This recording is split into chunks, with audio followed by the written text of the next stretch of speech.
Hello students, कैसे हैं आप। Welcome to my YouTube channel physics style. आज जो हम टॉपिक पढ़ेंगे वो है पार्ट नंबर डी और उसका जो टॉपिक है वो है हीट। आज हम हीट के बारे में पढ़ेंगे। हीट क्या होती है, कैसे ट्रांसफ़र करती है। तो सबसे पहले हीट है, heat is a form of energy.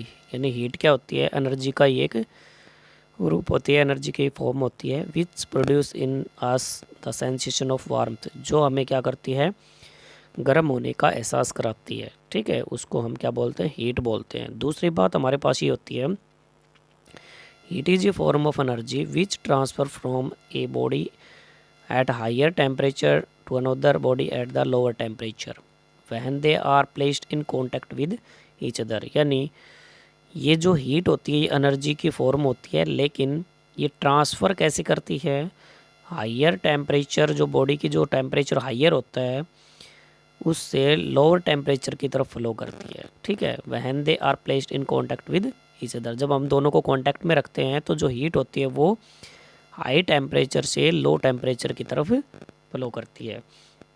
जैसे हम क्या करते हैं कि जैसे हमारे पास में कोई कप के अंदर यहाँ पर चाय रखी है। ठीक है, तो पहले मान लो कि ये चाय गर्म होती है, तो जो हीट होगी और जो हम इसको कांटेक्ट में रखते हैं, जैसे हमने यहाँ पर एयर वगैरह है इसके कांटेक्ट में अगर हम उसको रखें उसको, तो यहाँ पर जो होगी, जैसे हम नॉर्मल से एग्जांपल ये हो गया, जो फिर ये थोड़ी देर के बाद में क्या हो जाती है, ठंडी हो जाती है। या फिर हम ये रखें कि जैसे हमारे पास में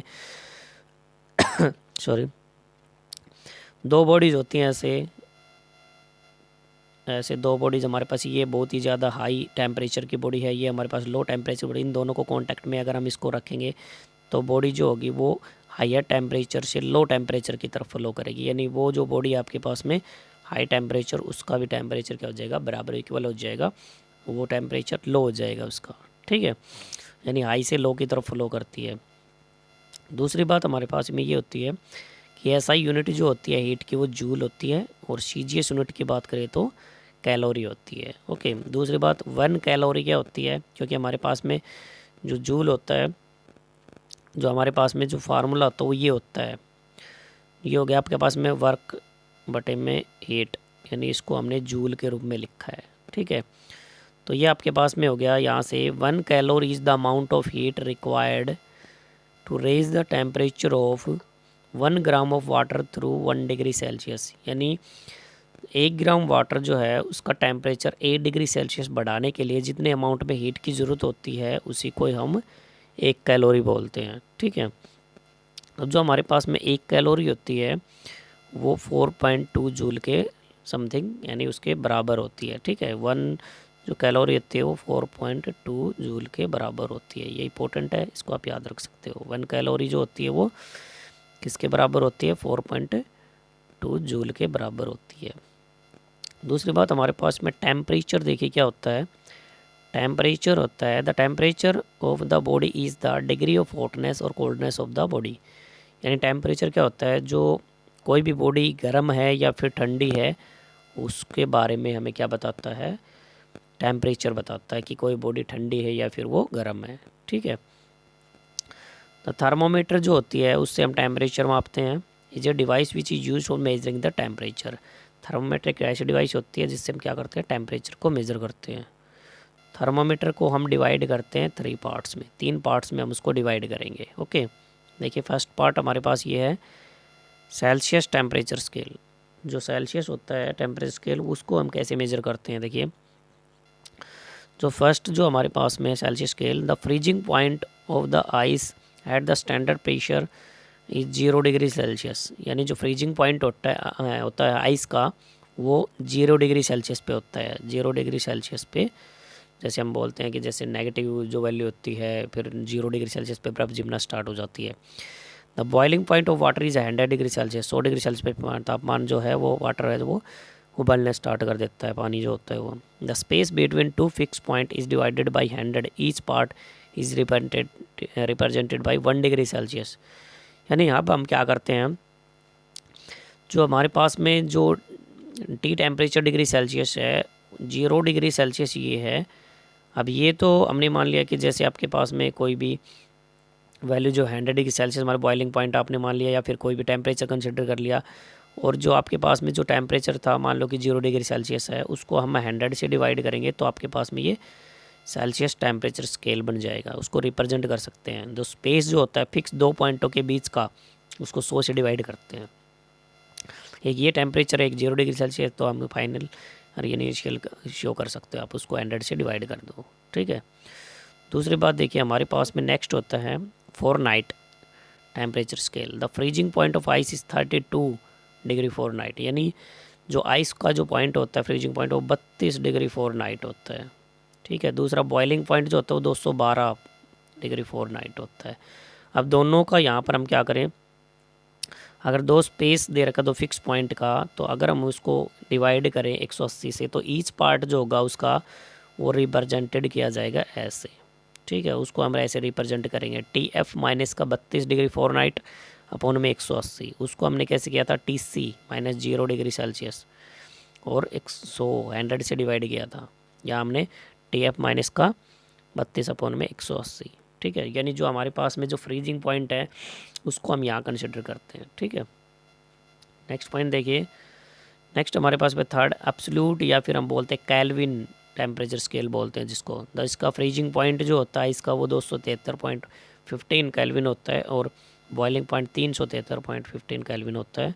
अगर वहाँ से हम 2 पॉइंट जो फिक्स पॉइंट होते हैं उनका डिवाइड करके हम निकालें तो उसको 100 से डिवाइड करेंगे और इस जो पार्ट होगा वो ऐसे डिवाइड किया जाएगा, टी के माइनस का 273.15 अपॉन में 100, इसको हम डिवाइड करेंगे तो तीनों आपके पास में एक फार्मूला बन गया इंपॉर्टेंट, ये वाला टी सी माइनस का 0 डिग्री सेल्सियस अपॉन 100, टी के माइनस 273.15 अपॉन में 100। सॉरी, ये 2 बार लिख दिया यहाँ पर, ये गलत है बीच में, ये वाली लाइन जो है ये गलत है। यहाँ से जो आपके पास में जो हम तीनों को जो कंसिडर करेंगे एक साथ, ये 2 को कंसिडर कर रखा है। अगर हम तीनों को कंसिडर करेंगे यहाँ से तो ऐसे लिखेंगे, T C minus 0 degree Celsius बटे में 100 equal to T F minus 32 upon में 180 और equal to T K upon में 273 अपॉन में 100, ऐसे लिखा जाएगा। ओके। इसको आप या तो इसको हटा दीजिए या फिर इसकी जगह ये जो ऊपर वाला पॉइंट था ये वाला ये लिख लीजिए। ओके।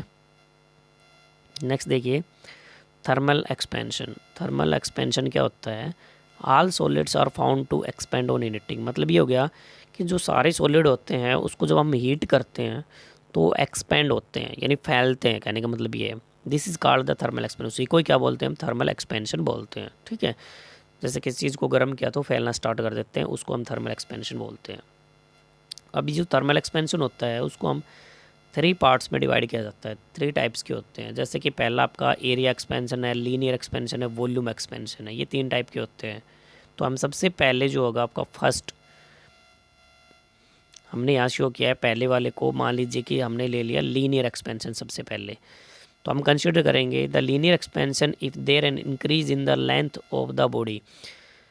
अगर हमने किसी बॉडी कोई भी एल जो यहाँ पर है, कोई बॉडी हमने ले ली एल और हमने उसको थोड़ा सा उसकी लेंथ बढ़ा दी डेल एल।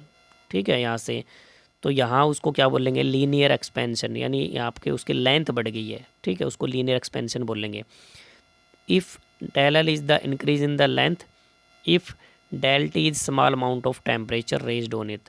अगर हमने यहाँ से क्या किया, टेम्परेचर को जैसे हम यहाँ से बढ़ा रहे हैं, टेम्परेचर को यहाँ पर डेल टी हमने बढ़ाया तो उसके डेल एल यहाँ पर क्या हो गई, उसकी लेंथ चेंज हो गई। ठीक है।